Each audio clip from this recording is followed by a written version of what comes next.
我記得佢仲話哇，知唔知你食唔食辣㗎？你哋我話我唔食得㗎，跟住你話你 OK 嘅，佢話啱啦，食得辣嘅，咁樣咧想停咧拗嘢先勁嘅，咁啊佢話。哇！跟住我梗係搭口啦，我媽食得好辣嘅喎，不如第日介紹你識啊！嗱，嗰度又另外一個故事啦。佢其實都幾後悔啊嗰次。要即刻要講嗰個啦，嗰個好勁喎嗰個。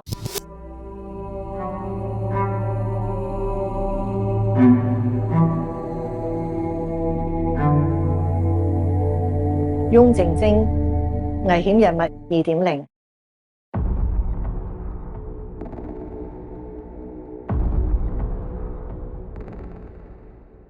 歡迎嚟到危險人物2.0，係側邊有我師傅翁律師，本人係楊雲峰律師。咁我哋今日咧要講嘅咧就係法律界一個真正嘅師傅。咁我哋大家都非常之喺法律界入邊，所有人都好尊重佢嘅。咁佢係教父級嘅人馬嚟嘅，無可否認嘅。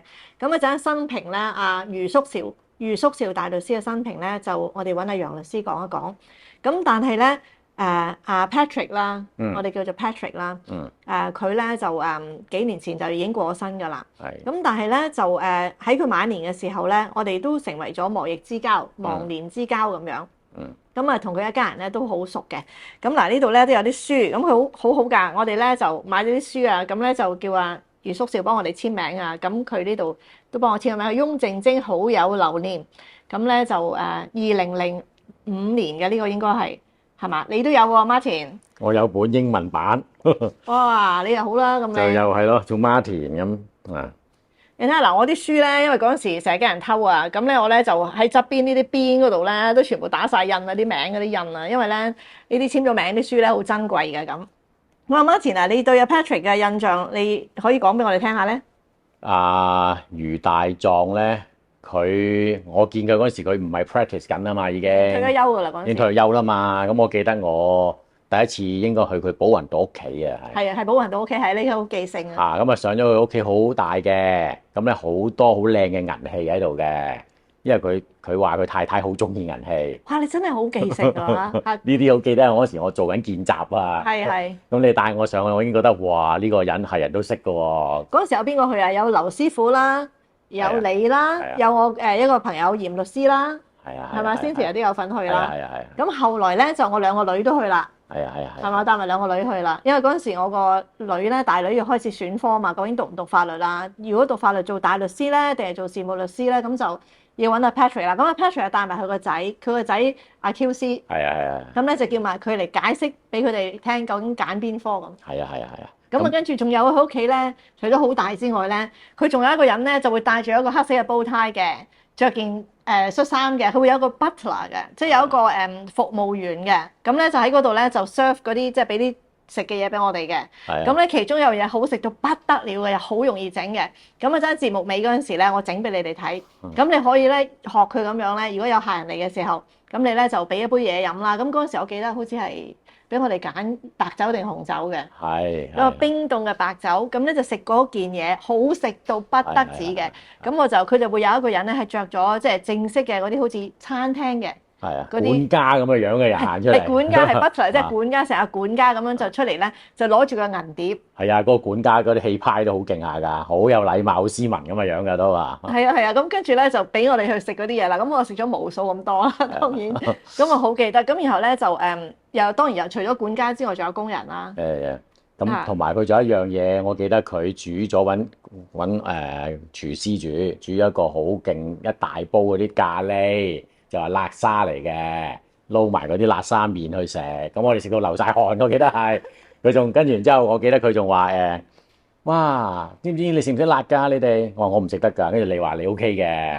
佢話啱啦，食得辣嘅，咁樣咧想停咧拗嘢先勁嘅，咁啊佢話。哇！跟住我梗係搭口啦，我媽食得好辣嘅喎，不如第日介紹你識啊。嗱，嗰度又另外一個故事啦。佢其實都幾後悔啊嗰次。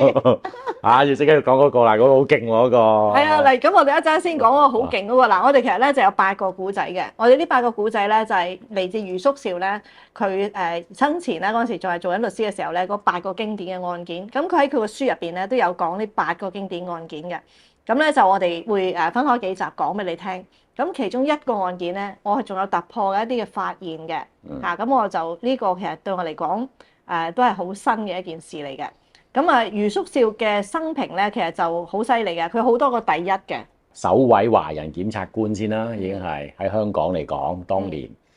跟住咧，佢又係喺當年喺英國讀法律咧，佢係前無古人咁咧，第一個可以一年裏邊考晒所有法律試嘅一個人。冇錯。咁呢個我要講一講啊，咁啊即係阿周啟邦先生夫人啦，都係我啲朋友啦。咁佢哋兩個都係律師嚟嘅，佢哋都係余叔少年代考到律師牌嘅。咁嗰陣時考律師牌唔係好似我哋而家咁㗎。我哋如果唔合格咧嚇，即係我哋譬如考13科咁樣，我哋唔合格我哋咪再考咯，下一次再考，咁佢有個限制嘅。但係嗰陣時咧係要一次過全部一次過考晒嘅。你如果喺譬如10科又好13科又好，你總之中間有一科唔合格咧，唔該你重新再讀啦。咁所以我記得周啟邦先生夫人嗰時講俾我哋聽咧，佢哋兩個係同學嚟嘅，哇讀得好辛苦，即係你只要有一科唔合格，你冇得再讀，即係冇得再考噶啦，冇得重考嘅。咁啊余叔少嗰個時候咧，佢係攞政府獎學金去讀嘅，而佢當時唔係攞獎學金去讀法律嘅，佢讀第二啲嘢嘅。咁咧開頭咧佢讀嗰個叫三藝啦，即係政治、哲學同埋經濟，牛津大學喎，咁都好叻啦。咁咧嗰個獎學金咧就批咗佢3年嘅啫。咁咧佢咧2年咧就完成咗嗰個三藝嘅課程啦，就轉去讀法律咯。咁即係話佢1年入邊就要讀完嗰個法律啦。咁佢嗱呢啲所有啲細節我哋唔講咁詳細啊。你哋咧如果想睇嘅，你哋喺呢本書或者仲有一本《雪廠街9號》咧，你可以睇晒個細節。佢都受咗好多氣嘅，因為佢要轉科，咁而且咧佢要轉法律科，人哋要讀3-4年嘅嗰陣時，佢話1年讀晒，咁嗰個殖民地官咧就唔批俾佢嘅先頭。咁跟住後來咧，佢就當然佢學問好啦，佢寫好多信啦。後來卒之就俾佢試。咁呢個咧，即係佢哋話政府公帑，冇人試過可以1年讀得完嘅。咁佢就成功咗。咁佢1940幾年開始就翻嚟香港，45年係嘛？嗰段時間咧40幾年代佢就已經翻嚟咧香港做咗律師㗎啦。咁咧就跟住之後咧就有好多嗰啲古靈精怪啊、前所未有啊、創先河啊嗰啲 case 全部喺佢手上邊。咁好快就無聲啦！你頭先所講係香港第一個首位華人檢察官，跟住仲做官添啊！請佢係咪做法官？本來想邀請佢做法官嘅，佢推搪咗。因為咧又係嗰個原因咯。因為佢當時做首位華人檢察官咧，佢就一路都不滿咧，點解華洋嗰個待遇係唔同？咁咧做1年幾啦，2年左右啦，咁啊辭職添，因為就係呢個問題。其實咧就由佢爸爸嗰陣時開始講啊。其實嗰陣時阿余叔少嘅爸爸咧，應該係喺教育司嗰度做嘢嘅。咁咧都係牛津大學嗰啲牛津劍橋畢業嗰啲好叻嗰啲人嚟嘅啦，即係清末民初嗰啲好叻嗰啲人，香港人。咁但係咧都係咁啦，都係因為咧西人啊、洋人啊，尤其是英國人喺香港咧，佢哋嘅人工高好多，咁佢哋又有 housing 啊，即係住屋啊，有好多津貼嘅。咁但係咧華人咧，香港嘅華人咧就冇呢啲嘅，咁佢就覺得待遇其實爸爸嗰陣時已經係俾人哋即係有啲唔同嘅待遇啦。咁到佢嘅時候，就算做咗檢控官都係咁，佢都已經係唔想做啦。咁結果後來就辭職啦。咁啊請佢做法官都係因為西人同埋華人嘅區別即係區別對待啦。個待遇唔同咯，譬如 housing 啊、教育啊嗰啲咯嚇。仔女啲教育啊乜都冇啦咁樣。咁好啦，咁啊卒之咁啊，我哋就講住咁多啦，因為咧講個生平咧就講好耐都講唔完㗎啦。咁咧就你哋如果係有興趣就自己睇啦。咁但係總之咧就係香港嘅一個法律界嘅一個好舉足輕重嘅人物。咁我而家講翻呢個案件咧，應該就係發生喺1954年代嘅嚇，有1954到57呢一段時間嘅。咁咧就有一個咧就叫做福州號呢一架船咧，就係由上海咧就開嚟香港嘅。咁呢個船咧一入咗嚟香港港口之後咧，咁啊已經即刻咧就 call 晒警察嚟啦。咁點解咧？就因為船上面有一個嘅船員咧，就叫做張蔭山啊！如果我冇記錯，張蔭山嘅船員，佢咧就係因謀殺咧就俾人拉嘅。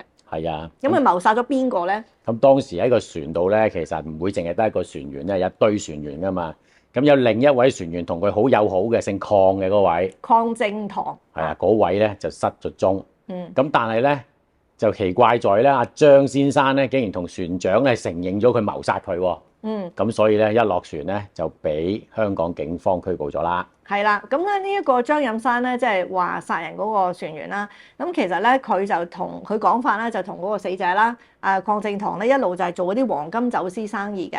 因為以前咧出入口黃金咧好大管制嘅。咁但係咧到最後咧兩人就鬧翻啦。咁啊鄺正堂唔單止冇俾利潤俾佢，甚至佢個本金咧都拖住唔俾。咁於是兩個人咧喺船上面工作嘅時候就嘈交。嘈交嘅時候咧，咁跟住呢個張生啦，即係呢個兇手啦，就立起一支鐵枝咧就打佢啦咁樣。咁而咧姓鄺嗰個咧亦都拿起一把刀。咁佢話咧個樣咧都幾得人驚嘅。咁咧佢又覺得人哋哇你又仲爭我錢，但係你又攞把刀出嚟，咁佢就好激氣啦，就攞咗支鐵棍咧勾啊佢個頭嗰度嘅。所以一嘢大力咁剝落去嗰個姓鄺個頭嗰度噶。咁咧嗰個姓鄺咧，當然係俾人咁樣剝法咧，一定累低啦。咁啊累低咗不省人事嘅，當時形容為。咁咧阿姓張呢位咧被告咧，佢當然好驚啦，因為驚人哋發現噶嘛。咁咧就拖去呢個船邊咧，就將呢一個姓鄺嘅人咧掉落海啦。咁啊，跟住咧，咁啊到個船啦開走咗啦，咁啊過一段時間之後，即係想差唔多進入香港海域嘅時候啦，咁啊好啦，咁啊發現少咗個人啦喎，咁啊船長就開始問啦，咁啊呢個姓張就驚到不得了，咁佢都好老實嘅，佢就坦坦白白就講晒件事出嚟，亦都帶晒大家去睇咧，因為嗰個人係俾人剝到一頭血啊嘛，嗰條血路啊，由佢剝佢嗰個船艙個位一路就拖到去船邊，嗰條血路都俾大家睇咗啦，佢完全認晒冇問題。咁而且亦都好多證人聽見佢認晒嘅，到落咗船之後，去到警察局，佢又重複翻係咪？係啊，佢又將頭先嘅事情原本又講一次俾差人聽，即係一個招認口供咯。我哋呢個叫做好啦。咁呢個案件咧，咁就余叔兆先生處理啦。咁嗰陣時咧揾佢嗰啲，而家我哋睇佢呢本書入邊啲人物咧，全部咧都係啲好大嘅人物嚟嘅，即係嗰啲係我哋香港律師樓。講嘅係1940幾年，叫原創律師樓，譬如佢講翁如苑啊、阿翁國如先生啊，嗰啲係嗰啲創辦人嚟嘅。呢啲人全部就係嗰陣時第一代係同佢一齊做嘢嘅。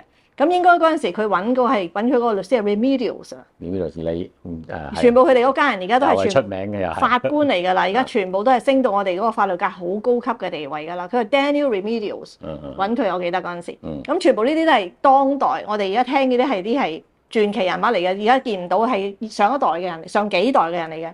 咁好啦，就揾咗佢啦，就呢個案件咧係香港未試過嘅喎，因為冇屍體喎。嗰個跌咗落海嘅人係過咗一段時間船都開去啦，冇呢個即係福州號呢個係冇骸案喎，冇屍骸嘅喎。因為佢由上海駛嚟香港已經過咗好耐啦。冇錯啦，咁所以呢單案咧，其實咧真正咧就係香港第一單告嘅冇屍骸嘅兇殺案。咁好多我哋後期咧又話呢個第一單啊，好似康湖攀屍案咧，嗰個老公個屍體揾唔到啊，又話嗰個係第一單，其實唔係嘅。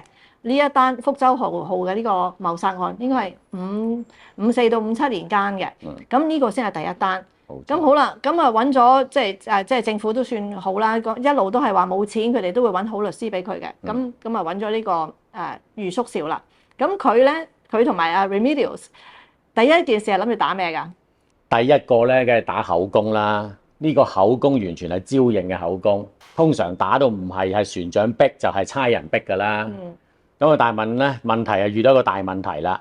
呢一個人咧，佢對阿余大狀同埋阿 Remedios 講嘅嘢咧，就完全咧又再承認翻個口供係完全冇俾人逼嘅。嗱，打口供係咩咧？我哋叫做 voir dire 咧就係呢個叫做法文都有嘅，但係呢個拉丁文啦。voir 咧就係睇啦 dire 咧就係講啦。咁就係想打呢個口供嘅自願性，即係話咧，如果個口供係唔自願嘅，咁你可以打甩嗰隻口供嘅。咁好啦，咁但係好似阿馬田話啦，咁佢對住兩位嘅律師，佢都完全係講翻晒一樣嘅嘢啦。咁冇唔自願性啦。咁第二樣嘢咁啊，仲可以點樣打甩啊？第二樣就梗係打叫 self defence 自衛，呢個 complete defence 嚟嘅。對乜嘢嘅罪案咧，就算謀殺咧，都係一個答辯理由嚟嘅。咁點樣自衛法咧？自衛咧，即係話你遇到生命受威脅啦，咁你採取適當嘅武力去保護自己，即係人哋唔可以嚇下你攞把摺凳去係咁搏人係唔得㗎。好啦，咁而家你呢個姓張嘅就立起支鐵棍啊，咁另外嗰個受害人啦，死咗嗰個啦，即係話死咗嗰個啦，咁佢就攞起把刀，咁點自衛啊？喂，咁因為嗰個咧攞起把刀咧，阿姓張嗰個佢都承認咧，並非係愛嚟咧。我去襲擊佢，只不過攞住個把刀個樣係好得人驚啫。佢話：哦，咁啊好啦，自衛呢度咧都打唔到啦。咁因為衡量過啦，咁啊本來諗住兩個大狀，第一打甩個口供啦，第二就話如果佢拿住把刀嘅，咁佢會唔會攞把刀攻擊過我哋嘅當事人？如果乜嘢都冇，咁自衛都唔得啦。咁於是咧，余叔兆咧就問咗姓張嘅咧，就一啲比較普通啲嘅問題啦，例如呢個就緊要啦，就係問咧被告啊，你當時有冇為到呢一個鄺先生咧就去撳脈搏啊？有冇探呼吸啊？你係咪肯定佢係已經死咗啊？咁佢就話唔係啊，我冇探到呼吸㗎。咁但係我咁大棍搏落去個頭嗰度，佢已經冇晒反應啦，周圍都係血啦，一定死啦。就算唔死，我掉埋佢落海啦，咁點會唔死？即係實死啦。咁掉落去點會唔死啦？咁呢個咧就係個當事人所講嘅。咁好啦，案件就提堂咯噃。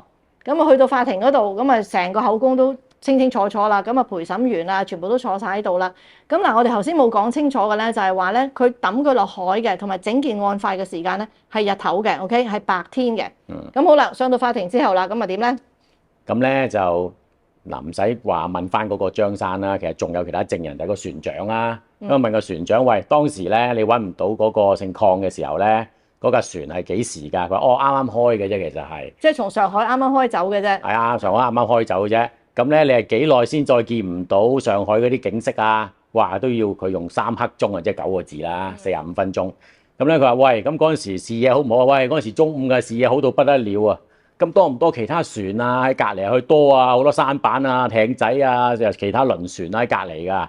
咁咧，咁你望唔望到嗰啲船嗰啲人？梗係望到啦。咁嗰啲人望唔望到你啊？咁應該都望到啦，係咪？開始就講咧，其實喺呢個地方係幾熱鬧，同埋視野幾清晰嘅。咁好啦，咁仲有余叔少，其實咧就上庭之前咧就提醒過呢個被告人，你上到法庭嗰陣時，你就一五一十，唔好修飾你講嘅嘢。你頭先照住點樣同我講嘅，你就照住咁去講翻呢個幾關鍵嘅。咁於是啦，咁問咗呢個船長啦，咁問啲船員啦，就確實咗係頭先楊律師所講啦。咁輪到呢個被告人上去啦，佢又咁樣講翻一模一樣嘅嘢啦。咁控方又問佢咯。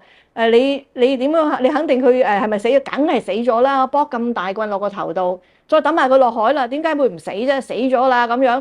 咁個主控其實陳詞嗰陣時都話：我都未見過啲咁嘅被告人係嘛？係冇錯，因為冇啲咁嘅被告係咁認自己殺死咗人噶嘛。係啦，再一而再咁強調唔會唔死噶啦咁樣。好啦，咁點打甩嘅咧？咁呢個就好睇啦。咁咧就喺個陳詞咧，就講下余大狀嘅陳詞啦。嗱，首先佢頭先都講咗啦，被告咧，佢就搏咗嗰個姓鄺嘅人啦，嗰個鄺嘅人跌落去嘅時候咧，視野好清晰嘅，周圍好多船隻。咁咧，其實咧，我又見到你，你見到我，好有可能咧，係呢一個姓鄺嘅人跌落海嘅時候咧，係有機會人哋救咗佢嘅。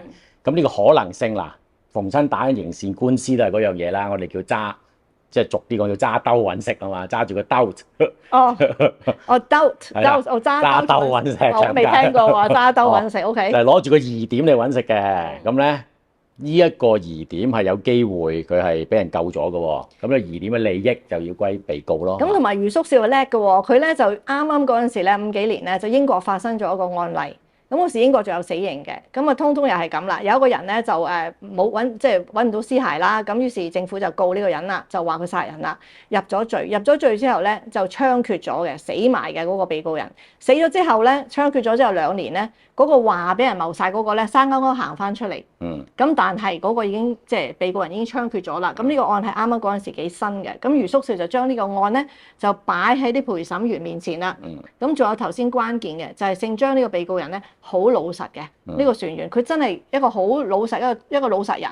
佢將所有嘅嘢，佢有嗰樣就講嗰樣。陪審員係好中意佢嘅，即係對佢印象係好好嘅。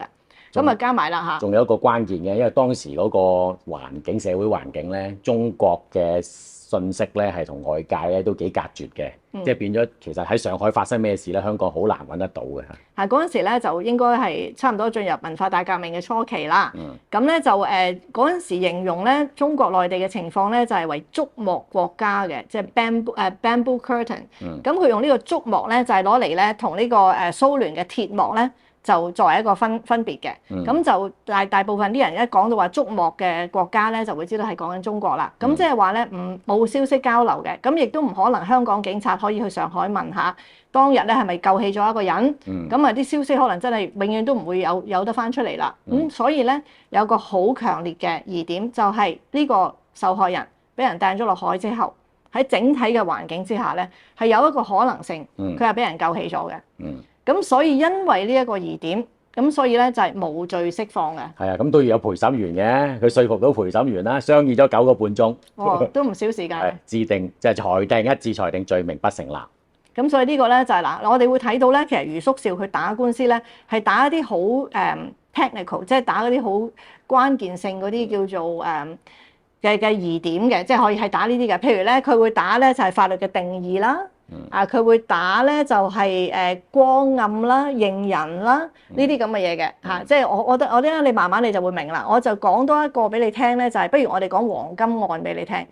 當時咧就係1959年嘅呢單案，咁咧你知道1947年咧其實香港立咗條法例咧，就係要有許可證先至可以入口黃金嘅。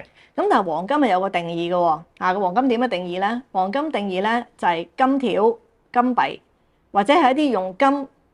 有金嘅成分，部分或者全部用金做嘅一啲嘅物件，即係講係金器啦。冇錯，即係金條啦、金幣啦，同埋物件喎。三樣嘢記得嚇。咁好啦，呢個法例而家就冇㗎啦。咁但係1947年之後立咗法之後咧，就一路到1959年咧，嗰個法例都喺度入黃金係有許可證嘅。唔可以咁樣入呢啲嘢。發生咗咩事咧？哦，犀利啦！咁咧就有一架船啊，就俾人哋揾到咧好多砂糖，一包包啲砂糖。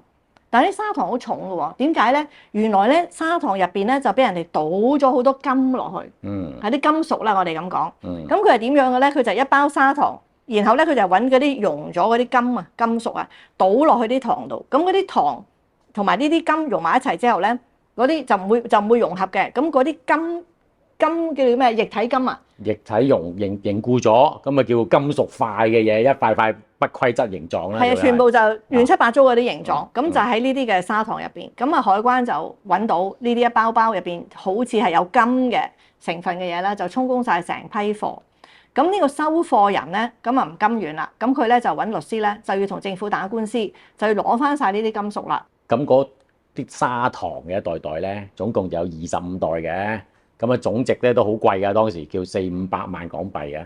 係因為佢入邊嘅含金量咧就計埋晒咧，即係佢哋攞咗部分出嚟做測試啦。總之入邊你抽翻啲金出嚟咧，都值400-500萬港紙。咁你講嘅係1959年，400-500萬係一個天文數字嚟嘅。咁當時接呢單案件嘅咧就係林文傑律師嚇。咁呢個林文傑律師咧而家已經唔喺度啦，即係佢係1948年嘅時候咧，同阿余叔兆喺倫敦讀書嘅時候咧，大家認識嘅。咁啊，佢呢個律師咧，其實都嗰陣時都好出名嘅，專門就係代表法聯會嘅。咁而我記得咧，戰後啦，法聯會其實都出好多問題嘅，因為法聯會咧嗰個機構咧就係日本人咧去成立嘅。咁後來咧到戰後咧就有個叫敵產管理處啊，即係話要充公翻啲日本人喺香港嘅資產。咁佢哋灣仔嗰棟嘅樓咧，嗰陣時都差啲咧係俾英國政府充公嘅。咁呢個林文傑律師咧就係一路都係幫呢一個機構，即係幫呢個法聯會做嘢嘅。咁啊到一路咧至到佢個仔啊，佢個仔好似叫做林漢強，都係幫法聯會做嘢嘅。咁我同釋字定打官司嘅時候咧，佢都代表寶蓮寺嗰個釋字會嘅。咁但係呢位第二代嘅林律師咧，咁後來都係不幸暴斃啦，咁就冇咗啦咁樣。咁而家個孫咧都仲做緊律師嘅。哦，又係呢個律師樓啊？又係叫，而咁佢哋總之中間就發生好多事啦。咁而家又係用翻佢阿爺個名咧，又有一間林文傑律師事務所啦。唔知係咪就係嗰間喎？係佢個孫嚟㗎，呢個應該係孫嚟嘅。咁好啦，咁我而家講緊呢個就唔係而家呢個人嚟嘅，即係我哋而家講緊呢個係好多年前1959年已經係一個壯年人嘅一個林文傑律師。咁係佢揾阿余叔兆咧去打呢單案件嘅。咁啊佢就一嚟到，哇！呢個都根本冇得打嘅，其實係嘛？你25袋入邊全部都係金，即係或者金成分。咁啊林文傑其實就問阿余大狀咧，就有冇橋嘅啫。咁咧就余大狀咧睇下咧，佢就諗咗條橋出嚟嘅。咁後尾再講。不過咧，阿林文傑一聽到話有呢條橋咧，就話死人都要打啦，仲咧建議咗一個咧收錢嘅方法添，就係咧希望阿余大狀接受咧，因為啲錢好多嘛，嗰啲金贏咗呢單官司之後咧，先至分嗰啲金嘅一部分嘅錢俾阿余大狀。咁即係話唔好收律師費啦。咁啊嗱，你會睇到咧，其實我哋一路講落去咧，好多時候咧，啲人都會叫阿余大狀唔好收律師費嘅。咁佢好多時候佢都會有唔收嘅。咁佢嗰啲代價有陣時一餐飯啊，即係有陣時係倒下牙膠啊咁樣。咁呢一次咧，竟然有人就話俾佢聽450萬嘅黃金，你話俾我聽，你收幾多成？咁攞嚟作為你嘅律師費反正你條橋你話得㗎嘛，係嘛？咁啊，即係兩個可能性啦。第一就係諗住你條橋唔得嘅，你都唔得㗎啦，你唔好收錢啦。第二咧就係你條橋肯定得㗎啦，不如我哋分嗰個金啦咁。咁但係阿余大狀係拒絕咗佢嘅，點解咧？因為呢個咧其實係犯法嘅喺香港，即係你唔可以咧，我哋叫 contingency fees， 即係話咧你唔可以你收嘅費用咧同你打官司嘅勝敗咧係去掛鈎嘅，即係你唔可以因為贏就分多啲，輸咗就唔收錢唔得嘅。呢個就係叫做不成功不收費啊！你記唔記得啊？嗰陣時咪有好多廣告話你唔好信嗰啲叫做人身傷亡啊、撞車啊、工傷啊，有人就話俾你聽唔收你律師費。你咧就喺你個利潤，即係你個得到嗰個賠償入邊瓜分，即係瓜分嗰個受害人嘅錢，咁就係唔得嘅。咁呢個叫做不成功不收費咧，香港係犯法嘅，但係咧已經喺若干年前啦，就喺英國咧就已經合法㗎啦。咁但係當時香港係唔合法嘅。咁啊余叔韶咧就即刻推咗話唔得啊！你呢個條橋啊真係好啦，大有錢佬啊變咗，但係唔做得咯，因為犯法就推咗佢。咁 OK 啦，咁佢就打呢單案啦。咁佢點樣打甩嘅咧？咁咧嗱，頭先簡單啲講啊，頭先個金都有個定義噶嘛，就係金條、金幣同埋物件啊嘛。咁咧打官司，即係我哋呢個官司咧就會發生咗一樣嘢，就係到底呢一啲金屬塊喺砂糖裏邊嗰啲嘢咧，嗰啲嘢啊，裏邊係有黃金成分，叫唔叫金條、金幣或者係物件咧？嗱，呢啲係夠絕啦，呢啲叫做打定義。即係佢係打文字嘅啫，嗰個文字上面講咗係呢三樣嘢啦，你唔可以超出嘅。咁佢就打呢樣嘢啦。咁嗰啲唔好啦，第一就係話佢唔係金幣啦，佢唔係金條啦，佢一啲完全唔知變成咩形狀嘅金塊。咁佢真係唔係金幣，唔係金條啦。咁佢算唔算係金製造嘅物件咧？咁製造嘅物件係要經過工藝噶嘛，經過打金噶嘛，經過設計噶嘛。咁佢又唔係喎，咁俾佢就真係打甩咗。係啊，呢單案咧就喺裁判司度審嘅，個裁判司叫羅顯勝啦，咁佢都公正嚴明嘅。根據法律嚟講，咁啊根據定黃金嘅定義，咁啊真係咧判咗余大狀就贏嘅。咁嗰啲黃金當然要物歸原主啦。咁啊收貨人全部攞翻晒啲黃金，好開心啦。咁跟住，貴在唔好住，因為咧律政司上訴啊。好啦，咁啊上訴期間咧，阿林文傑律師咧又出現啦，就同阿余大狀講：喂，嗰啲黃金咧，其實咧都牽涉好多錢喎，不如我揾多個資深御用大狀嚟幫你好唔好啊？呢個好出名，嗰陣時唔係話好多大 QC 嗰啲御用大律師啊，呢個其中一個好有名嘅，叫 Leo d'Almeida。中文譯名叫廖亞里孖打。充滿殖民地氣息啊個名。係啦。咁咧呢個阿廖律師咧，佢就揾阿余大狀就傾偈咯，就想了解成單案當時咧係個背景係點啦，佢點解打得贏啦？咁余大狀咧好老實咁同佢講晒嘅。因為余大狀覺得都好正常啊，因為咧你如果事務律師要轉介大律師，你要講單案俾佢聽啊嘛。但係林文傑律師咧成日單案打官司又成日一次都冇出現過喺法庭，淨係揾一個職員去嘅啫。咁佢冇辦法同阿廖大狀講，咁佢由佢講都冇問題啦。咁佢就即係將成單係點打，非常之有信心，絕對唔會打輸嘅，就講咗俾阿廖大狀聽。咁啊跟住一路等嗰個案件上訴咯，但係一路都冇人再揾翻阿余大狀咯。到再揾佢嘅時候，林文傑律師又出現啦，就揾余大狀：喂，好開心啊！余大狀，我哋唔係贏咗喎，我哋同律政司和解咗啦，我分佢一半黃金，仲要咧，我哋可以代間公司律師樓代間公司去代收呢啲黃金添啊！咁即係話咧，一半咧佢哋和解，呢一半就俾咗香港政府沒收咗，另外一半咧，咁嗰啲黃金咧就發還俾律師樓去處理。咁中間咧有啲咩內情啊？點解會咁樣咧？咁啊余大狀咧喺佢個著作入邊咧，你會睇到咧係十分之不滿嘅，佢亦都冇咩保留啦。咁佢都估到啊邊個係最得益啦？啊啲黃金去咗邊個嗰度啦？嚇咁所以咧就呢個咧係。一單咧就余叔韶咧寫得比較浮面嘅，即係將嗰種不滿係寫得比較浮面嘅一個案件。咁就我哋會睇到，其實我哋呢一個行業入邊咧，都係良莠不齊嘅。咁我哋其實即係如果你話信因果嘅話咧，咁你其實可以睇翻呢個人佢以前好風光嘅喎，好叻嘅喎，後來佢點樣咧？即係個演變係點樣咧？有啲禮橫節曲嘅人，咁佢哋最後係點樣咧？咁我哋可以睇翻。呢啲歷史其實都會睇到，咁呢個我哋睇到就打定義啦，佢係喺個定義上面，黃金係乜嘢？咁呢度就打贏咗啦。咁我哋最後今日咧，我哋會講一單咧，就係寶石案俾你聽嚇。寶石案呢單案件又係好得意嘅。咁咧就佢呢次打乜嘢咧？就打牙膠。呢件事咧就發生喺1972年嘅。咁有一個美國商人咧就叫查理士啦。咁咧佢就係一個珠寶嘅商人嚟嘅。咁當時咧佢去到南美嗰度咧，委內瑞拉啊，就收購咗一啲寶石啦，都好貴㗎，50萬美金喎。美金啊，即係喺嗰陣時又係唔講得少㗎啦。係啊。咁咧佢覺得咧香港咧賣嘅價錢更加好，咁於是乎咧就寄翻嚟香港，怡和公司接收。跟住然之後佢咧做去咗波士頓啊，其他地方咧做完其他商務嘅嘢之後咧，就翻嚟香港咧攞翻粒寶石賣嘅。攞翻個批寶石。咁我講一講俾你聽，啲係咩嚟嘅咧？咁其實咧而家咧都有嘅。咁咧就係一啲叫貴重珠寶啊或者鑽石嘅託運嘅。咁而家有啲專門嘅公司咧就係專門幫你託運鑽石嘅。譬如你喺以色列買一粒好靚嘅鑽石，佢哋會有一個特別嘅 channel 就幫你送到香港一個特別嘅地方，你去嗰度攞啦。好似係雪廠街有嘅。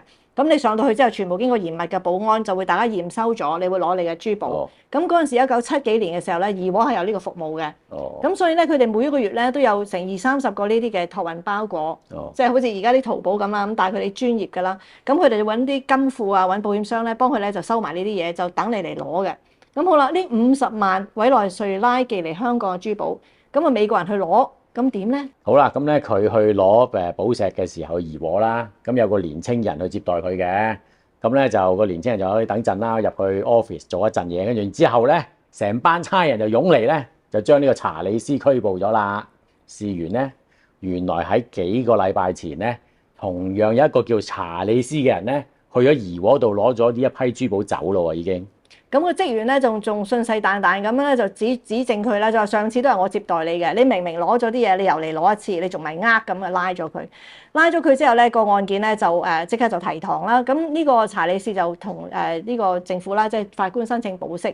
咁佢就話我必須要翻去美國揾我個時間證人，因為當其時佢話幾個禮拜之前咧，佢喺美國嘅，佢冇可能喺香港攞呢批嘅珠寶，咁所以要俾佢翻去美國。咁佢去揾佢嘅證人。咁當其時咧，其實都諗住會唔會潛逃噶啦嚇，咁樣咁好啦。咁但係佢冇潛逃啊！嗱，呢樣嘢好啊！嗱，佢1973年2月26日咧，佢真係翻嚟香港認信嘅。咁呢個其實咧係對佢嘅誠信好有幫助嘅。呢個查理士咧幾個禮拜之前咧係咪喺香港咧要查咧？呢家好簡單啦，因為全部都係電腦可以查得到出嚟啦。呢家，但係講到當年咧，就只有咧係睇翻咧佢嗰個旅遊證件上面嗰啲印嘅啫。passport 個印係啦 ，passport 個印嘅啫。咁咧咪在咧阿查理士當時俾人拘捕嘅時候入嚟香港嗰個 passport 咧就係一本新嘅護照嚟嘅。咁於是乎咧，警方咧就去揾翻美國嘅領事館啦。就睇下佢舊嗰本護照，咪睇到佢之前嗰幾個月嗰啲歷史咯。好啦，咁啊領事館咧就俾一本舊嘅護照去啦。一打開嗰頁咧，就偏偏有幾頁冇咗嘅，咁樣咧就問下領事館點解啦。領事館就冇啊，當時咧阿查理士交翻嚟嘅時候咧已經係咁嘅樣噶啦。咁究竟嗰幾頁嘅護照點解會少咗咧？咁啊呢個冇人知啦。咁啊領事館話收嗰陣時係咁樣，但係查理士就話咧佢點解會換護照咧？就因為整污糟咗，入邊咧好污糟下，佢倒咗啲咩落去，咁所以佢係攞本護照去換。邊個搣嘅就冇人知。咁同埋仲有一樣嘢要講咧，而家好多人都可能唔知啦，就係以前咧我哋出入境啊，而家其實都有啊，要填一張卡仔嘅，要填一張入境卡嘅，咁咧就要填你嗰啲資料嗰樣嘅嘢。咁當時查理斯入嚟香港嘅時候，確定一定咧係有填過一張入境卡嘅。呢啲入境卡咧就應該喺人民入境事務處嗰度嘅。咁一陣間會講一講，咁你去揾翻嗰個入境記錄咪得咯。咁我一陣間講又出現咗咩問題啦。咁啊長話短説咧，就係余叔少咧就係經過一個叫做韓尚田嘅律師事務所就轉介佢嘅。咁佢見咗呢個美國人啊查理斯咧，佢都不置可否，唔知信佢定唔信佢嘅。咁都要睇下事態發展嘅。咁好啦，咁啊到73年2月嘅時候咧，案件正式審訊啦。查理斯翻嚟香港嘅時候咧，喺美國係帶咗2個證人過嚟嘅。一個咧就係同佢去講生意嘅一個副經理，銀行嘅副經理。咁呢個人咧其實係愛嚟提供一個不在場證據啦，想即係話佢當時查理斯其實喺美國同呢個副經理咧係講緊生意嘅。咁第二個咧就比較特別啲嘅，第二個咧就係一個老太太，係老到80幾歲，而且身體好差，拎住支拐杖咧，幾乎行入去余叔少個律師樓嘅時候咧，都要即係慢慢爬下咁樣入去啦。咁呢個係咩人咧？呢個咧就係美國權威嘅筆跡專家。點解咧？因為咧當時香港政府咧，佢哋嗰度咧就揾咗一個香港嘅筆跡專家去證明查理斯真係喺幾個禮拜之前咧簽收咗嗰批珠寶。咁而咧嗰陣時筆跡專家咧，政府都係得一兩個嘅啫，你出邊係揾唔到嘅。咁所以咧就釘死佢噶啦，係佢嘅簽名嚟噶啦。咁所以咧佢自己就一定要去揾一個筆跡專家。咁於是佢就喺美國咧就請咗呢個老太太過嚟啦。咁咧案件咧就正式開審啦。咁控方咧首先傳召嘅當然嗰個年青人啦，個職員啦，嗰個年青職員啦。咁咧喺盤問之下咧，余大狀盤問佢咧，佢咧原來咧只係一個遞交嘅寶石嘅過程咧，只係得半分鐘嘅啫。即係佢淨係見過第一個嚟攞寶石嘅嗰個所謂查理斯係見過半分鐘。係啦，然之後問佢咧，喂，阿年青人，咁嗰位查理斯咧，你叫做有啲咩特徵啊？個年青人就答啦，咪嗰次被告嗰個樣嗰個特徵咯。咁你點形容啊？係咪就咁嘅樣咯？即係咧，佢係答形容唔到有乜嘢特徵嘅呢個年青人。咁咧就有，而且佢又問佢啦，你每日見幾多人啦？佢幾十個啊，收幾十個包裹啊咁樣。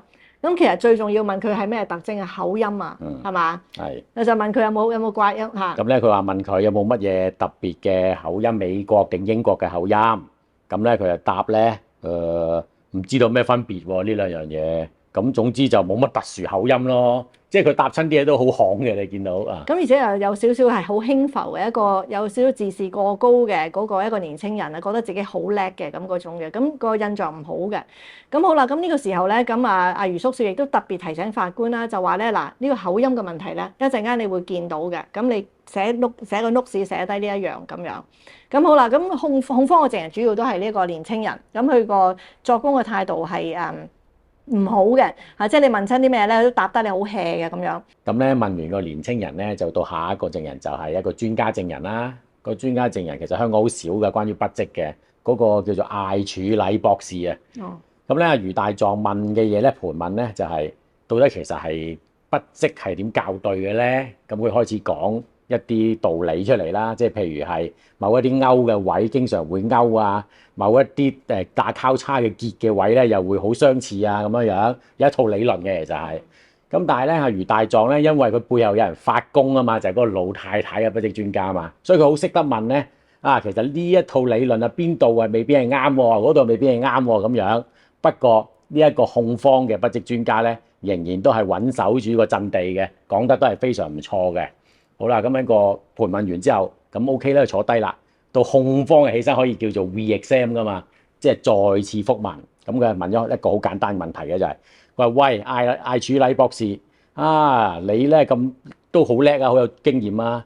你咧其實咧頭先佢係咁挑戰你一啲 theory 啲理論啦。其實你理論有個出處噶嘛，所以你咁有自信啊嘛。你個出處喺邊度咧？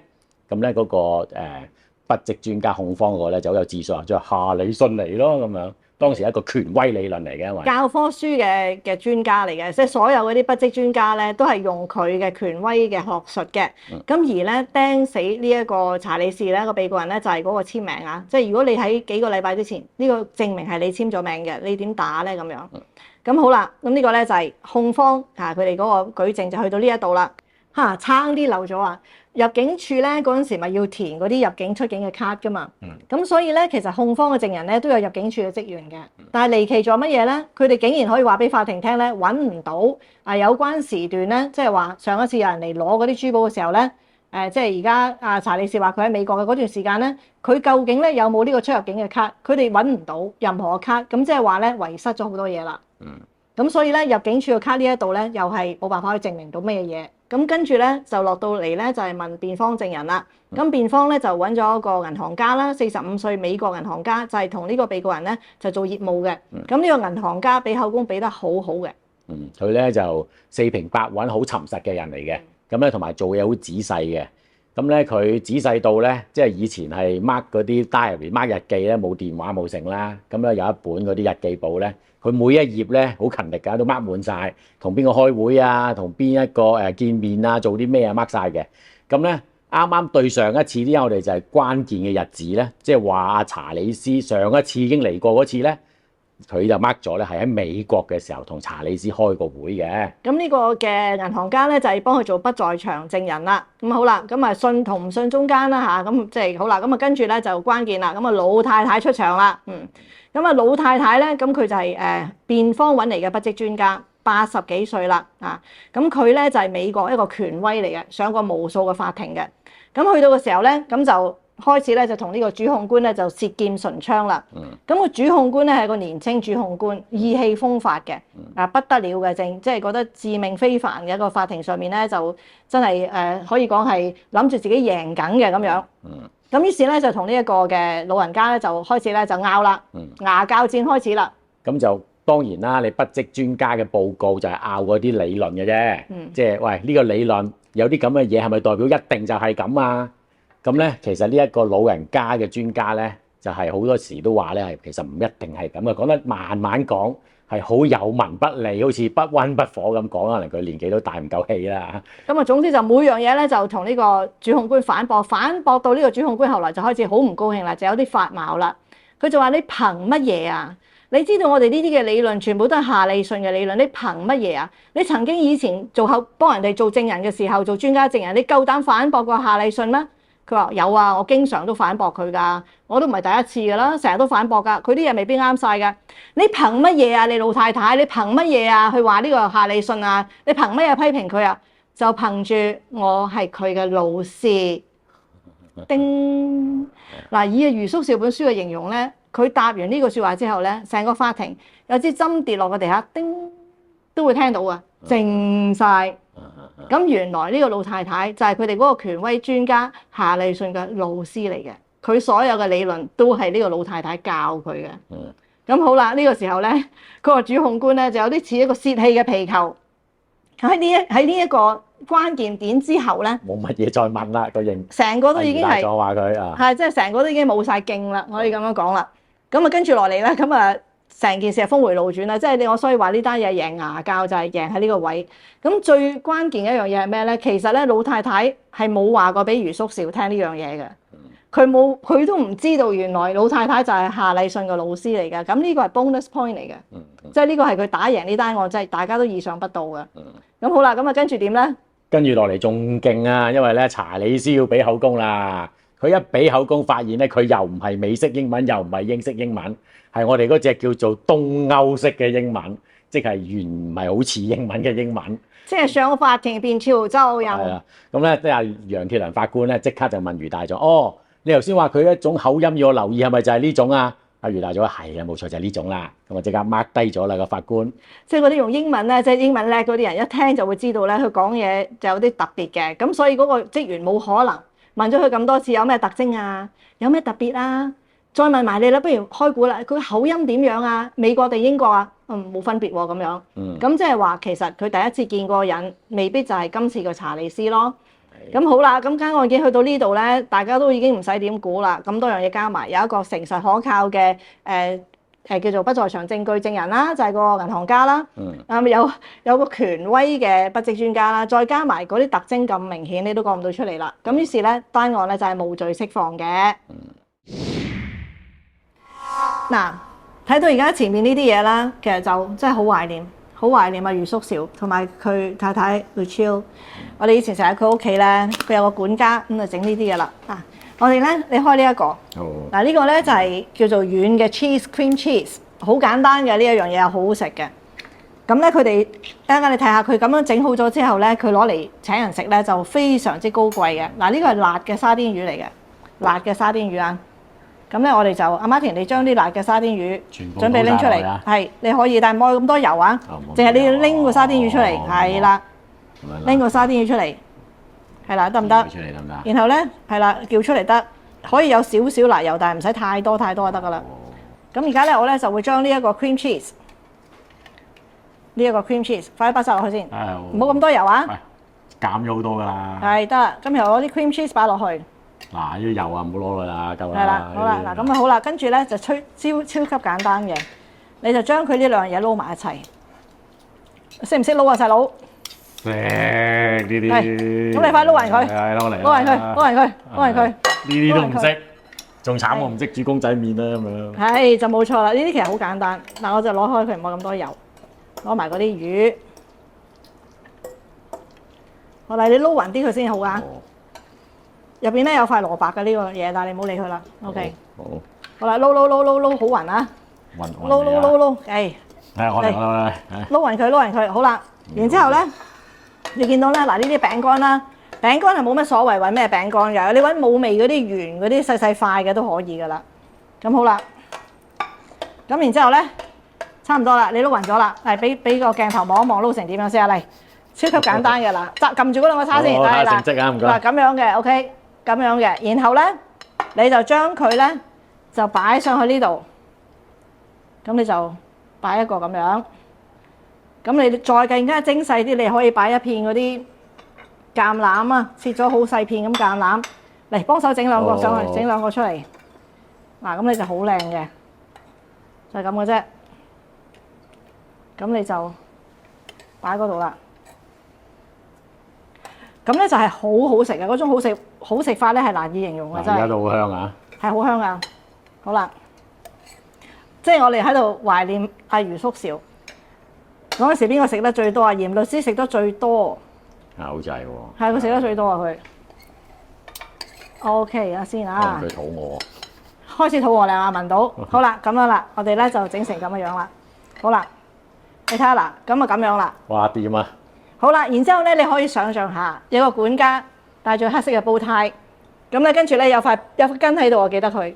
跟住咧，佢就攞住呢個出嚟，就俾各位一人一塊啦。